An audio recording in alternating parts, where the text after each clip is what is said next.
Selamat bertemu kembali. Kita saat ini mempelajari inverter seperti ini sebelumnya, cuman fokus kita adalah daya inverter. Ya, jadi kalau kita punya inverter, kita mengetahui daya kemampuan inverternya bagaimana. Nah, yang kita gunakan adalah pengukuran daya berdasarkan beban.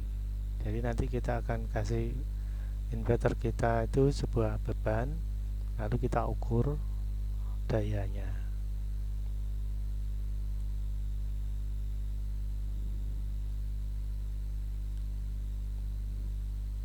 Nah, kalau misalkan kita biasa menggunakan arus dan tegangan untuk daya ya. Nah, ya, kita coba pendekatan yang lain menggunakan eh, hambatan ya. Jadi ada persamaan lain tentang daya tapi menggunakan hambatan.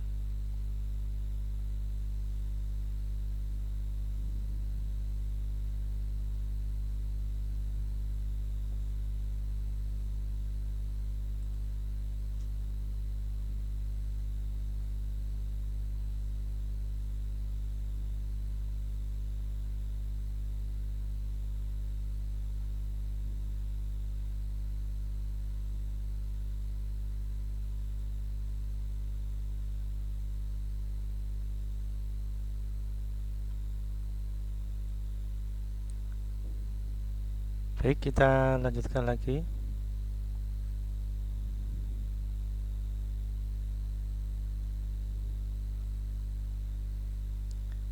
Rangkaian yang kita gunakan masih seperti pertemuan sebelumnya, yaitu ada osilator ya, lalu outputnya trafo step up. Nah, jadi fokus pembahasan kita itu nanti di outputnya ya, output trafo step up-nya ya. Jadi kalau minggu kemarin kita pengukuran di input tegangan dan output AC. Nah, sekarang kita fokus output AC itu bila dikasih beban itu akan bisa kita peroleh nilai daya. Ya. Jadi fokus pembahasan kita hari ini inverter pada sisi output. Ya. Untuk eksperimennya, saya masih menggunakan aplikasi Livewire. Ya. Coba saya tampilkan. Nah, ini aplikasinya. Nah, rangkaiannya ya masih seperti kemarin. Cuman kalau Anda perhatikan di sisi output ya, itu berbeda. Nah, input osilatornya sama ya. Kemudian outputnya kita tampilkan di osiloskop. Nanti fokus pembahasannya itu di output dari trafo step up. Anda perhatikan di situ outputnya saya beri sebuah beban ya, hambatan. Coba tampilannya saya perbesar.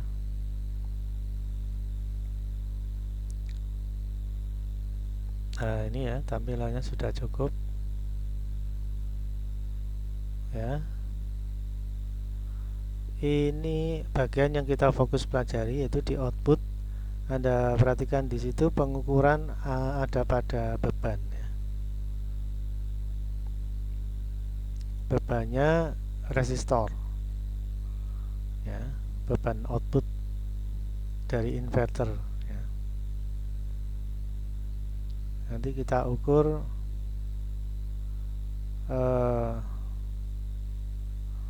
ya berapa tegangan ya AC untuk output, lalu berapa hambatan kita pasang. Baik, kita lanjutkan lagi materinya.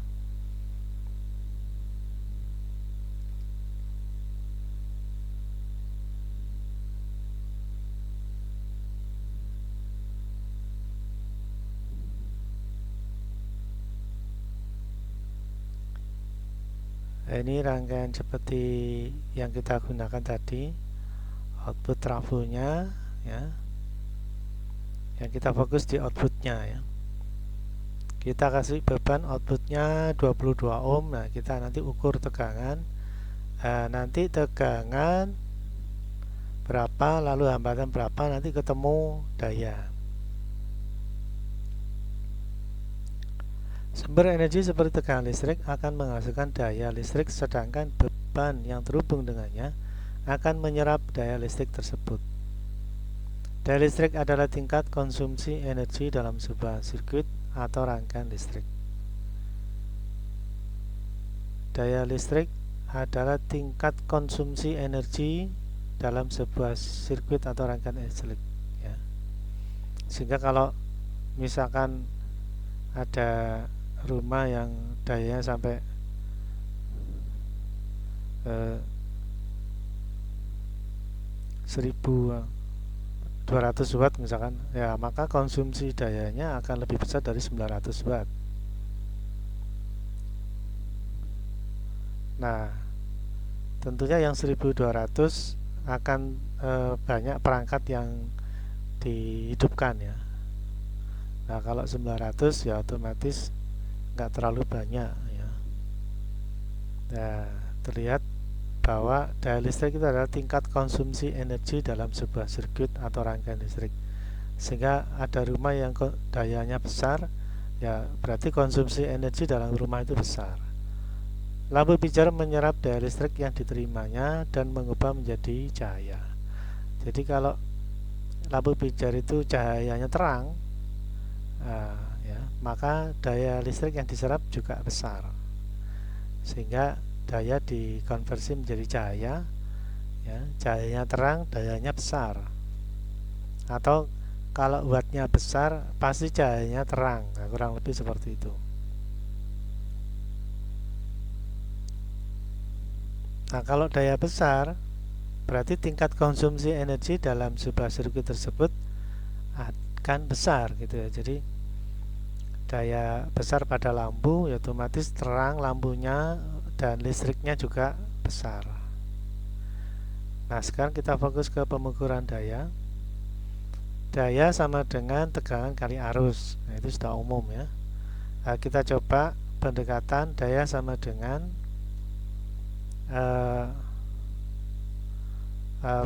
tegangan kali arus. Nah, kalau tegangan ini kita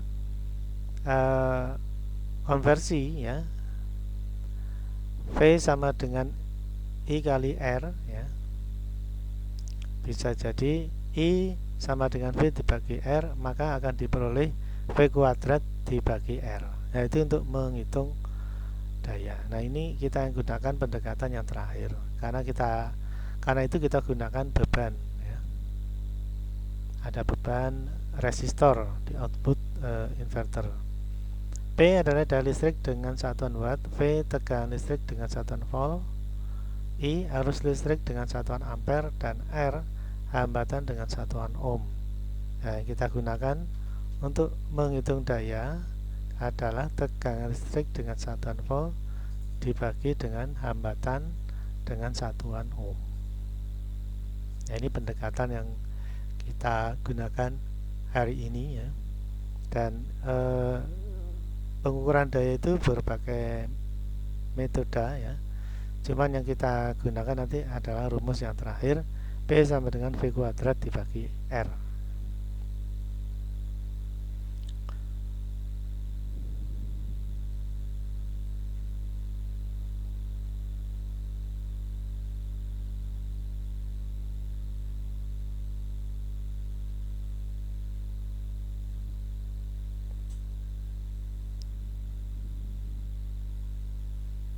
Ya, kalau daya sama dengan V kali I sudah kita eksperimenkan saat kita bereksperimen lampu ya. Di pertemuan awal itu daya sama dengan I kali V atau V kali I. Nah, sekarang kita coba pendekatan yang lain. P sama dengan V kuadrat dibagi R.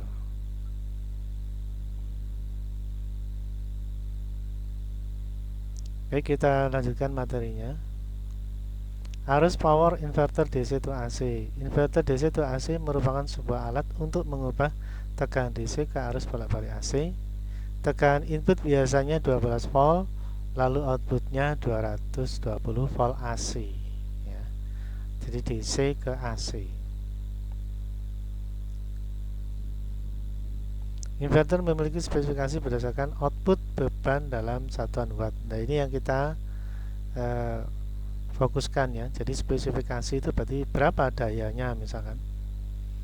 Nah, itu spesifikasinya, speknya ya, atau kemampuannya itu berdasarkan output beban dalam satuan watt. Nah, ini yang fokus yang kita pelajari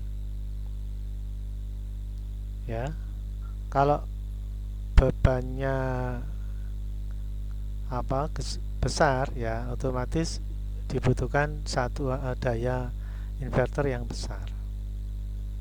Kalau bebannya kecil ya berarti diperlukan atau dihasilkan inverter dengan daya yang kecil.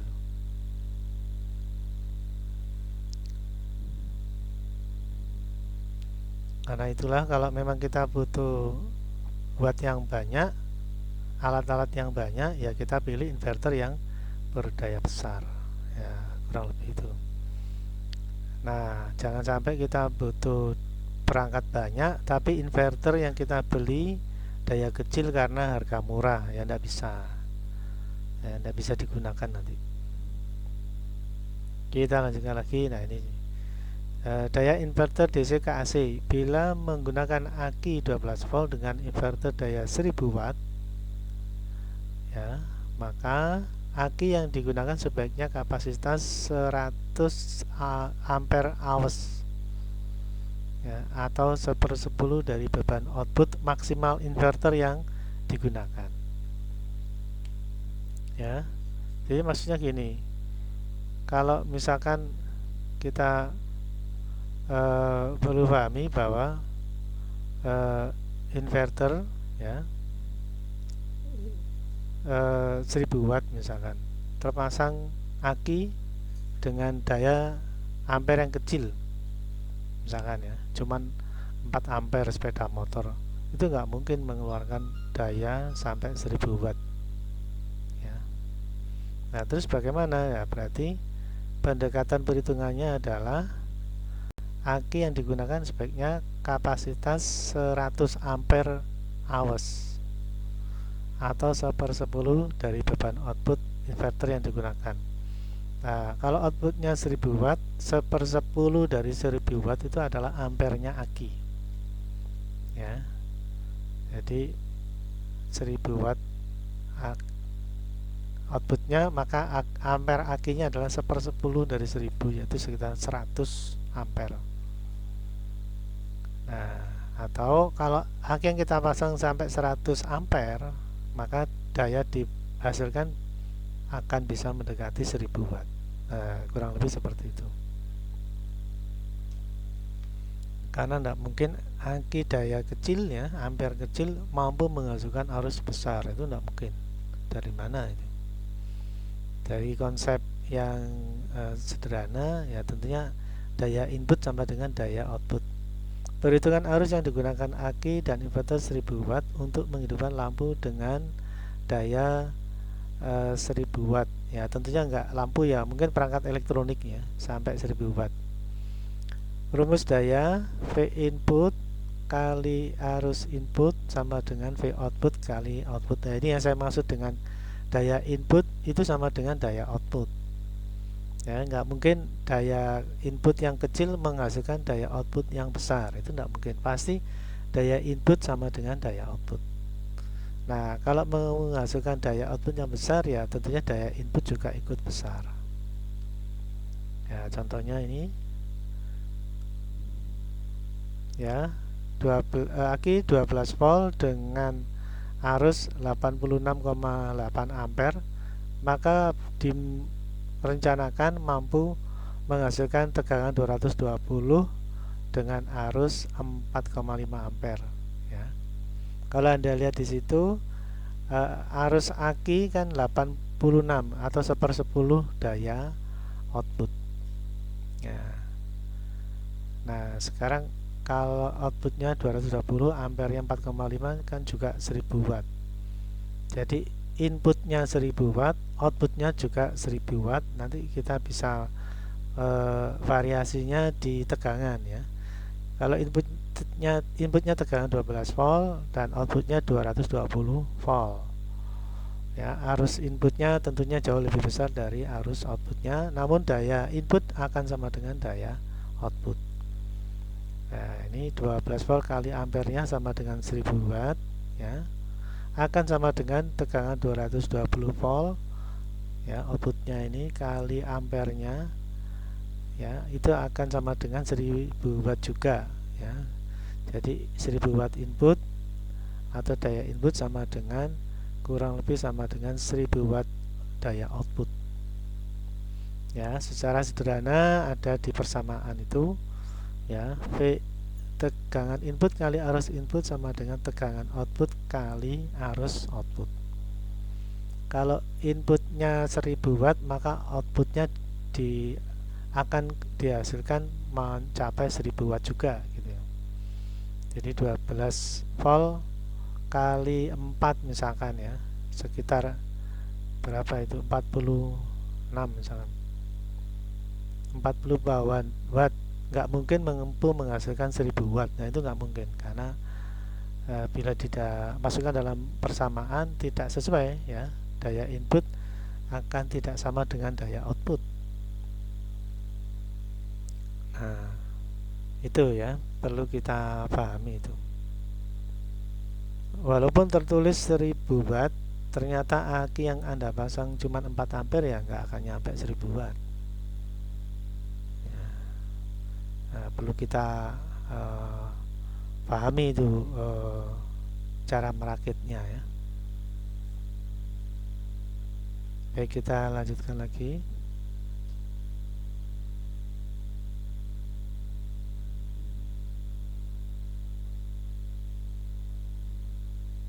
Ya, ini kita mengetahui aki ya.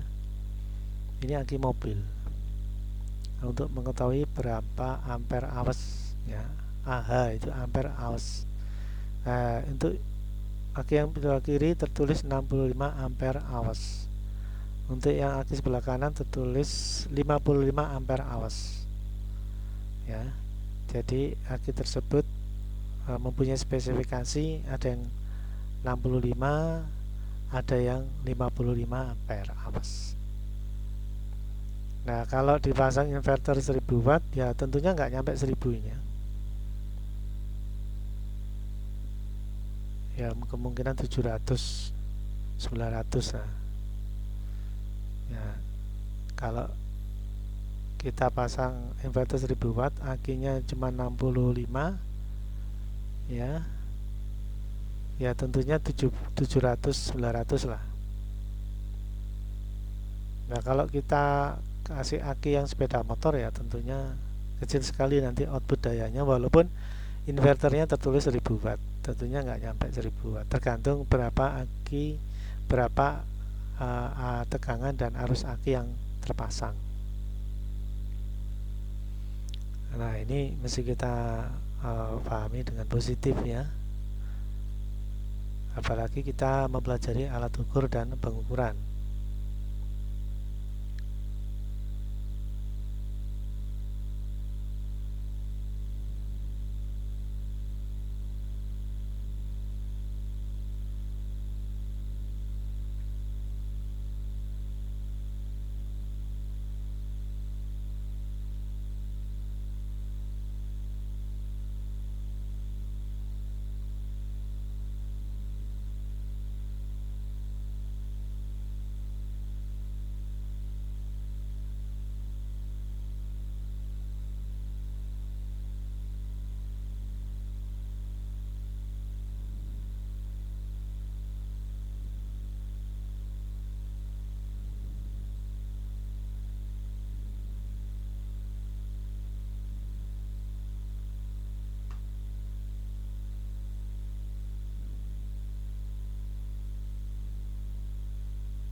Baik, kita lanjutkan lagi.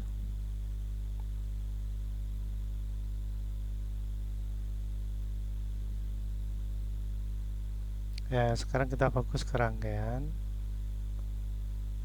Kita punya rangkaian inverter sederhana. Kemudian yang kita gunakan ya, osilatornya kita gunakan osilator generator ya, dengan frekuensi sekitar 1 Hz kalau nggak salah, supaya kita bisa memantau perubahan lampu sehingga kelihatan osilatornya bekerja ya. Kemudian kita ukur outputnya dengan volt AC ya, voltmeter AC. Kita rubah menjadi mode AC ya, jadi voltmeter AC ya. Jadi inverter itu walaupun inputnya DC, outputnya AC itu dengan frekuensi yang tinggi juga beresiko ya, jadi jangan dipegang outputnya walaupun inputnya DC.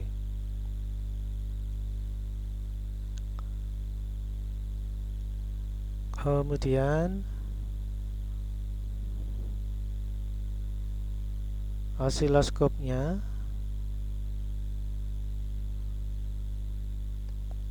kita gunakan untuk memantau bentuk osilator ya, apakah hasilnya bagus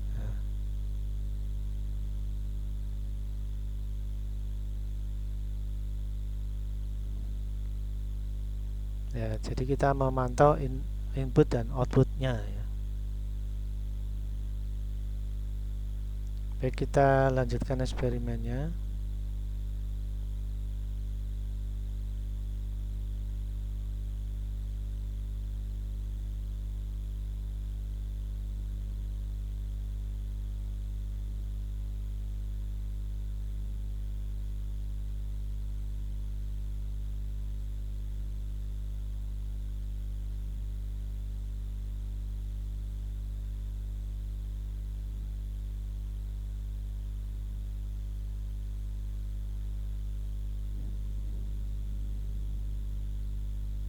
Nah, ini saya gunakan aplikasi Livewire ya, coba kita hidupkan. Nah, itu osiloskop menampilkan output dari output tegangan ya. Kemudian kita gunakan osiloskop untuk mengamati bentuk output tegangannya atau bentuk gelombang outputnya ya. Kemudian lampu merah hijau ini menunjukkan bahwa osilatornya bekerja ya. Nah, perubahan di dua transfer ini ya, atau pulsa yang dikeluarkan oleh dua transfer ini berbalikan ya, antara atas dan bawah. Kemudian masing-masing jalur dikuatkan pakai transistor Darlington ya, supaya cukup untuk memicu transistor di ujung trafo ya. Nah, tegangan dialirkan dari tegangan DC menuju trafo, lalu akan dialirkan ke transistor yang aktif ya secara bergantian, akan memicu gelombang di sekunder ya, karena yang kita ukur ini di posisi sekunder, yaitu amplitude positif negatif. Nah, ini adalah gelombang output inverternya. Nah, yang bawah pun juga begitu, ada pulsa dikuatkan transistor memicu transistor yang bawah, akan mengalirkan tegangan DC yang diambil dari atas menuju ke trafo yang bawah, lalu dialirkan ke ground melalui transistor yang bawah, TIP yang bawah ya, sehingga memicu bentuk gelombang yang posisi negatif ya. Yang negatif itu akan terpicu oleh transistor yang bawah. Nah, dari osilator ya, positif negatifnya akan memicu transistor secara bergantian, sehingga masing-masing amplitudo itu dibangkitkan oleh transfer switching itu. Yang atas itu transfer yang atas, ya, positif positif positif. Kemudian yang bawah itu dipicukan oleh transfer yang bawah, negatif negatif negatif. Lalu kita gunakan voltmeter untuk ukur tegangan. Nah, sekarang coba kita perbesar untuk mengamati.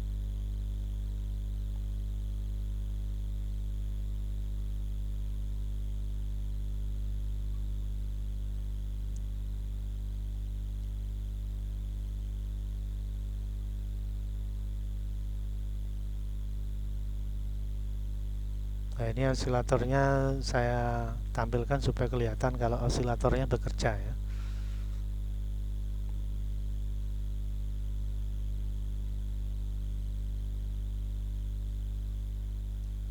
Ya, walaupun sedikit kelihatan osilator, sepenting kelihatan kalau osilatornya bekerja, ya. Osilatornya masih aktif. Kemudian output trafo sekundernya kita ukur pakai volt AC, ya. Berarti di sekunder memang betul-betul terdapat tegangan AC hasil inverter. Coba kita pause untuk mempermudah pengamatan, ya.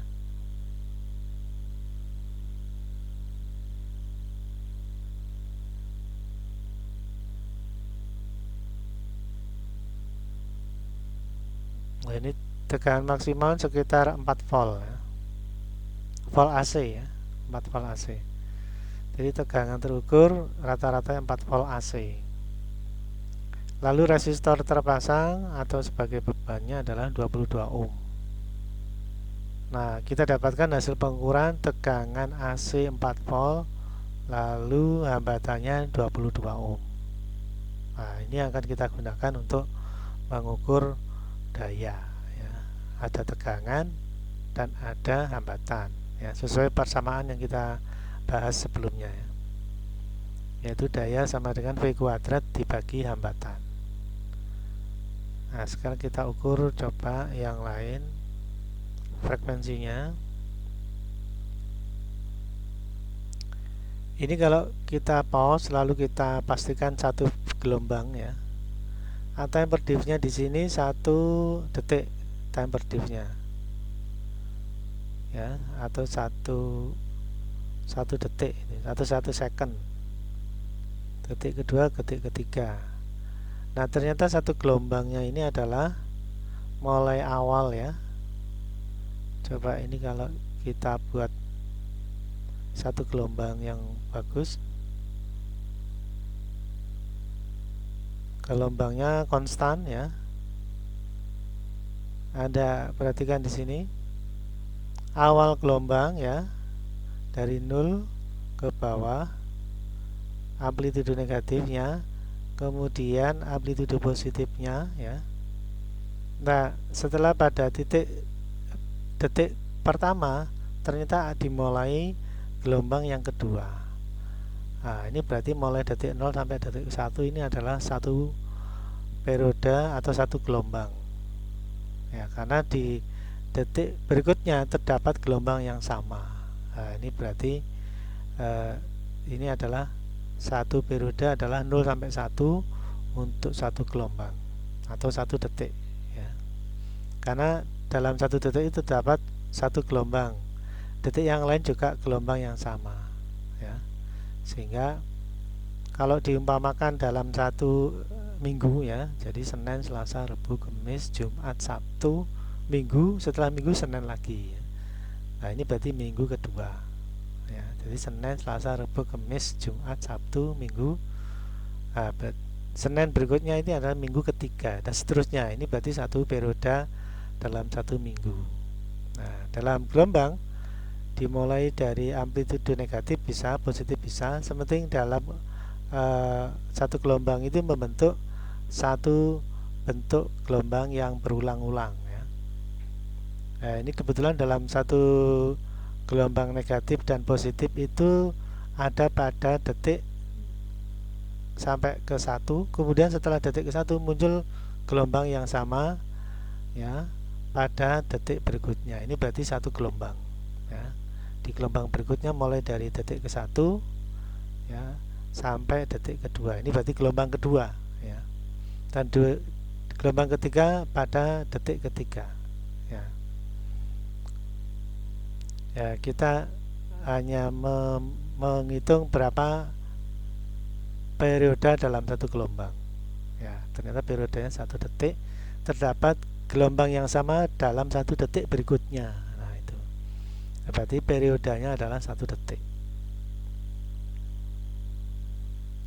Nah, ini hal yang mesti kita pahami ya. Sebenarnya mengukur frekuensi itu mudah ya.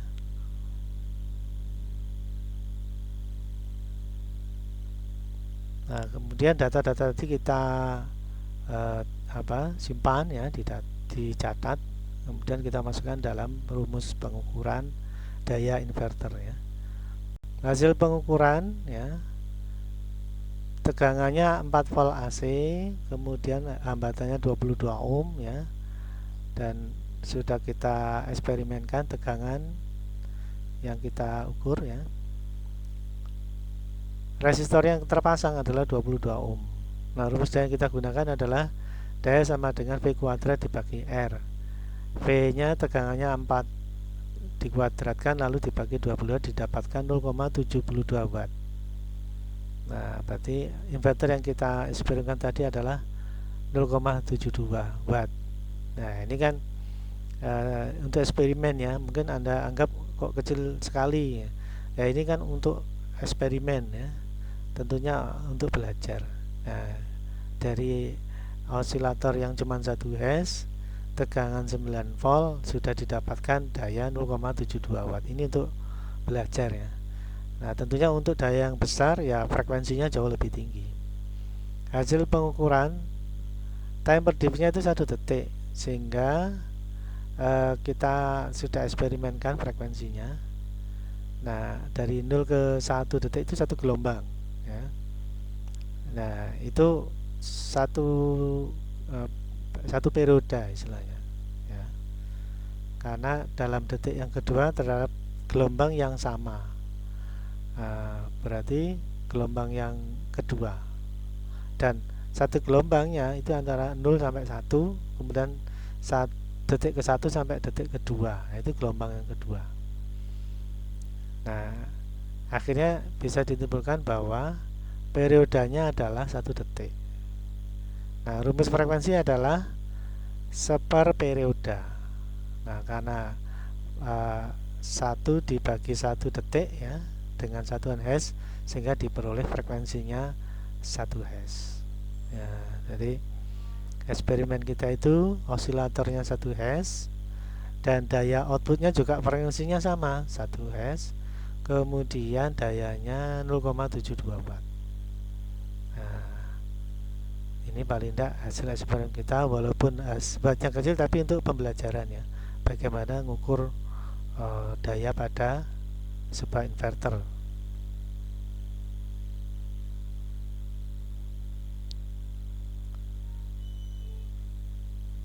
Ya, baik, saya kira itu yang bisa saya sampaikan untuk pertemuan kita kali ini. Semoga bermanfaat ya. Kita lanjutkan di pertemuan berikutnya. Sekian dan terima kasih.